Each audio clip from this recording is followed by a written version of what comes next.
পড়া তামিমকে জরুরি নেওয়া হয় হাসপাতালে। জ্ঞান হারিয়ে ফেলা খান সাহেবের এমন দুঃসংবাদে হৃদয় ফেটে যায় কোটি কোটি বাঙালির। মুহূর্তেই বেদনাসিক্ত খবর ছড়িয়ে পড়ে দেশের চায়ের দোকান থেকে গণ্ডি পেরিয়ে সর্বত্র।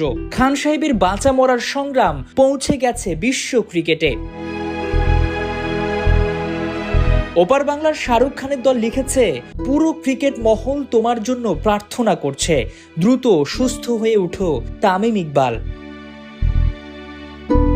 কেবল ওপার বাংলায় নয়, হৃদয় ক্ষরণের সংবাদে মন কেঁদেছে লঙ্কান লেজেন্ড লাসিথ মালিঙ্গারও। মাঠে যেভাবে লড়ে যাও তামিম, সেভাবেই তুমি ফিরে আসবে, এমন বার্তা দিয়েই পাশে থেকেছেন মালিঙ্গা।